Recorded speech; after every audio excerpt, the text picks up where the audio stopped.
Amici bellini, è tutto vero. È tutto vero, il giorno dopo io ho la gola che mi fa male perché mi sono reso conto che pochi strilli ho buttato e sono stati potenti e ne pago le conseguenze volentieri e adesso di cosa dobbiamo parlare? Metto un uomo in copertina e cominciamo.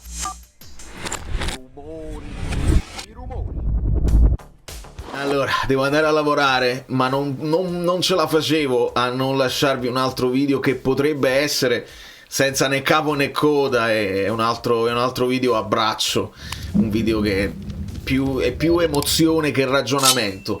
Miki Vitucci, benvenuto e benvenuti a tutti i nuovi iscritti, che sono tantissimi.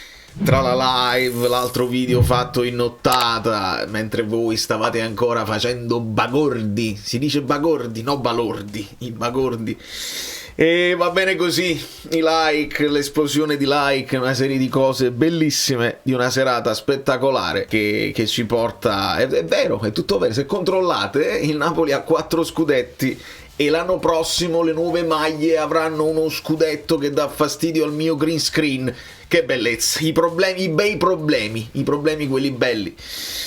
Antonio Conte lo ha fatto accorciando le tappe ed è giusto secondo me sottolinearlo, perché quando arriva Antonio Conte io ho dei dubbi su come viene ricevuto dalla piazza. Io non ci credevo, dici ricordiamolo.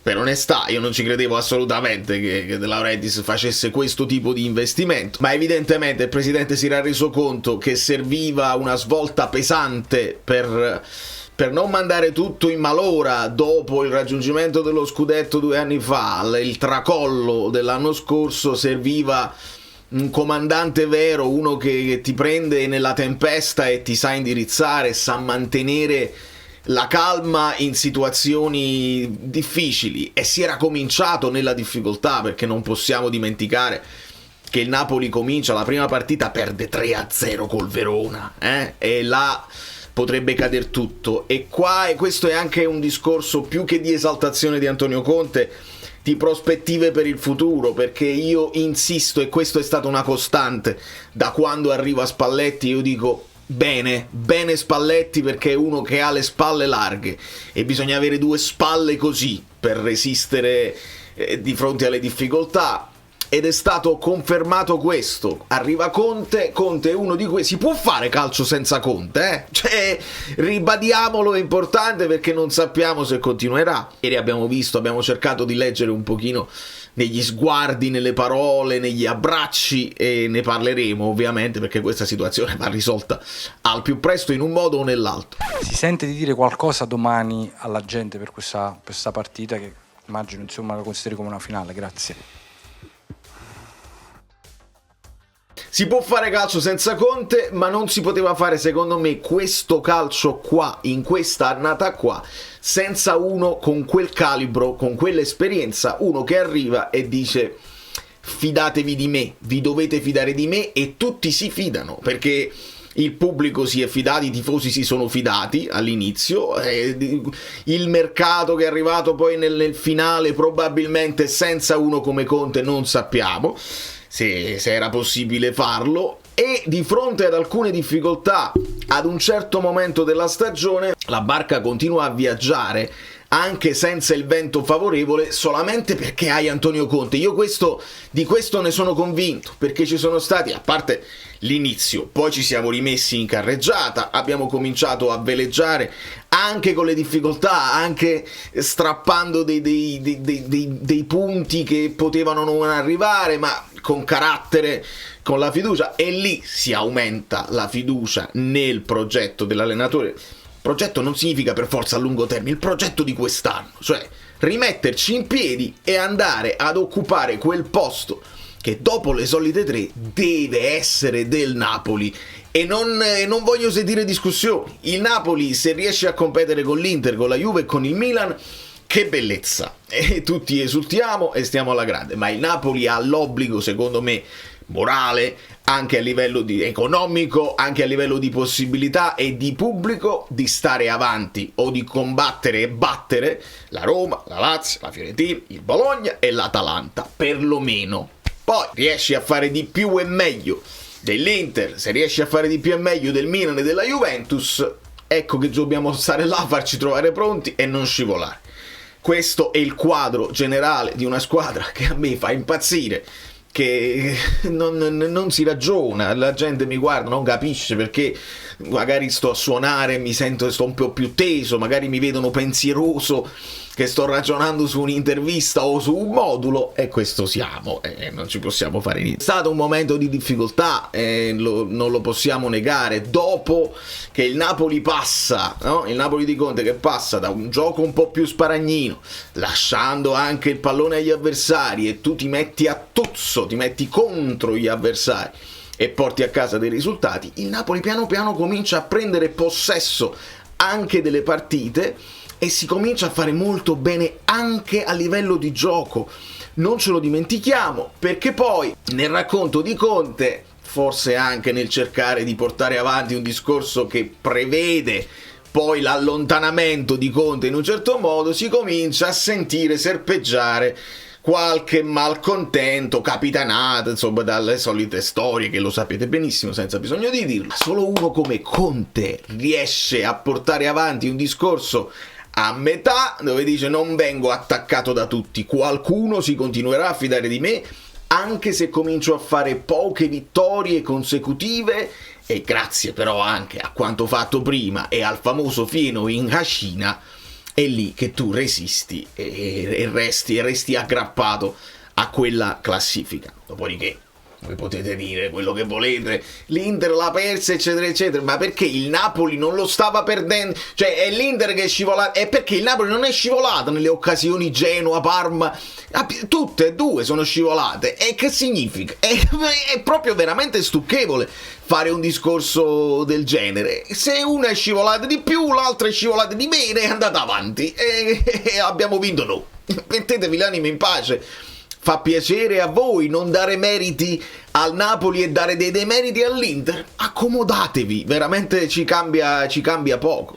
L'importante è avere la testa sull'obiettivo, che è adesso ovviamente Napoli vince, il Napoli inciampa, il Napoli rivince, il Napoli non può rinciampare. Di conseguenza, se poi si parla del futuro e si parla di altri nomi, io insisto con una costante del mio pensiero sugli allenatori: deve essere un allenatore esperto.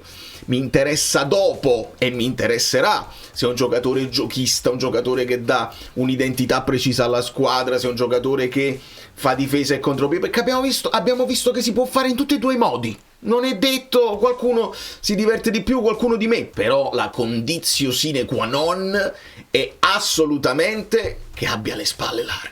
Devi avere due spalle così, perché altrimenti una situazione che può capitare, come quella di un mercato di gennaio che non è stato ideale, arrivano gli infortuni, tu cominci a perdere terreno e riesci a barcamenarti così, con uno che non ha le spalle larghe viene fatto a pezzettini dall'ambiente, dall'interno stesso probabilmente della società, che non si fidano, e si crea una situazione che poi può diventare pericolosa, perché si comincia a scivolare e non sai dove vai a finire. Questo è un pensiero mio e non si traduce per forza in Allegri, Io sono curiosissimo di sapere se tra Conte e De Laurentiis si potrà trovare un accordo per continuare. Io ho visto Conte molto molto stanco. Quello che ha dato probabilmente è difficile da abissare in un altro anno, quando poi ti devi aggiungere anche la Champions, e non credo sia solo una questione di calciatori e di calciomercato. Io vedo un Conte che l'ha sofferta più di quanto lui stesso pensasse che potesse soffrirla. La pressione anche di una piazza che a un certo punto vuole vincere, ci fa la bocca alla vittoria, e lui lo dice proprio in conferenza, dice: quando siamo arrivati allo stadio tutta questa gente e come li mandi a casa senza la vittoria? Se ne è accorto che è più difficile delle altre piazze, è più bello ma è anche più difficile. Io credo che questo sia sia una verità indiscutibile. Poi, e lo chiudo così, uno come Conte, che è anche uno pesante quando poi va in escandescenza, diventa nervoso, ha bisogno di un contraltare che avete visto tutti, una figura importantissima che non potete avere idea, secondo me una figura altrettanto importante. Se metto Conte in copertina, in realtà nello sfondo ci dovrebbe essere Lelio Oriali, perché è una figura che invece è riuscito a calmare, a calmierare nei momenti di grande tensione, perché poi se vai in tensione puoi fare anche degli errori, e sicuramente Conte qualche errore l'ha fatto, ma ne avrebbe secondo me potuti fare di più senza una figura come Oriali. E allora il Napoli, che ha dimostrato di accettare tutto quello che Conte ha chiesto quest'anno, se non dovesse andare avanti, Napoli non dimenticare l'importanza di queste figure di calcio, figure che vanno a contrapporsi in maniera positiva con l'allenatore a seconda del suo carattere, e figure che sanno come poi guardare i calciatori che non sono tutti di grande personalità, alcuni vengono fuori, altri hanno bisogno di una guida, di una figura come quella di Oriali, che secondo me è stato importantissimo per il raggiungimento di questo obiettivo. Da New York, Valerio Fluido è tutto, perché devo andare a lavoro solo per questo, perché avrei tantissime altre cose da dire e ne parleremo, perché devo fare l'analisi della partita, dobbiamo fare la pagella generale, ci dobbiamo divertire tantissimo. Voi dovete lasciare i like, vedete le altre partite se vi interessa, perché comunque è calcio ed è interessante. E poi ci sarà tanto mercato di cui parlare, ci dobbiamo entusiasmare, perché la maglia va bene, ma ci dovete mettere i McTominay dentro, perché con i McTominay dentro la maglia si vincono le partite. Le maglie sono solamente stese al sole, probabilmente sono solo folcloristiche.